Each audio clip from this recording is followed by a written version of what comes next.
Hare Krishna! In this video I am going to tell the 18th story from Kṛṣṇa book, Killing the Demon Pralambāsura. So let's start the story.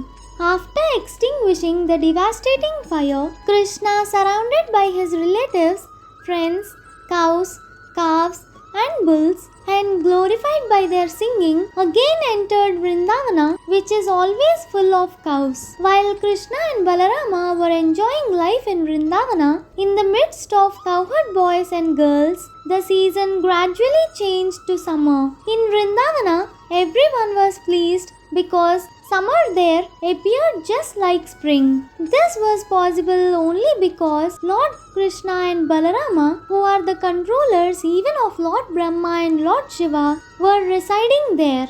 In Vrindavana, there are many waterfalls, and because water flows all over, the forest always looks very green and beautiful. The lakes of Vrindavana are surrounded by green grasses, and various kinds of lotus flowers bloom there. And the air blowing in Vrindavana carries the aromatic pollen of those lotus flowers.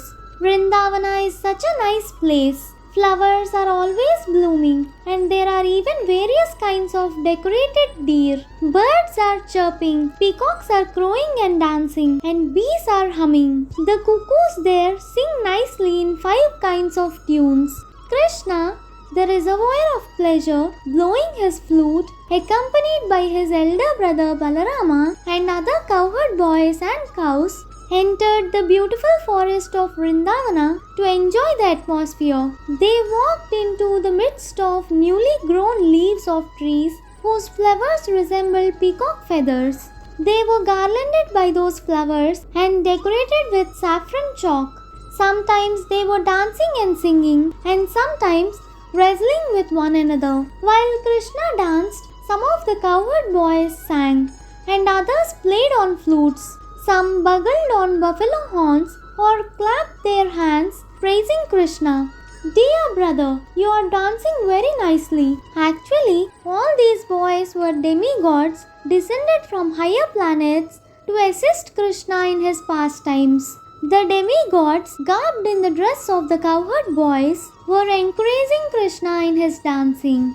They were always playing hide and seek with their boyfriends, or jumping or fighting with one another.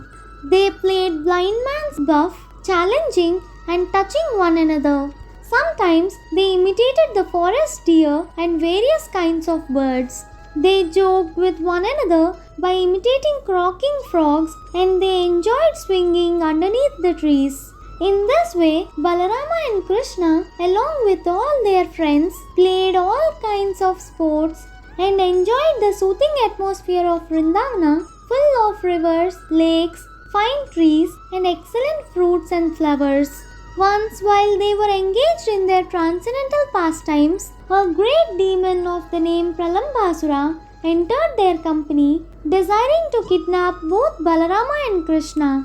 Although Kṛṣṇa was playing the part of a cowherd boy, as the Supreme Personality of Godhead, he could understand everything, past, present, and future. So, when Pralambāsura entered their company, Kṛṣṇa began to think how to kill the demon. But externally, he received him as a friend. "Oh my dear friend," he said, "it is very good that you have come to take part in our pastimes." Kṛṣṇa then called all his friends and ordered them, "Now we shall play in pairs. We shall challenge one another in pairs." With this proposal, all the boys assembled together.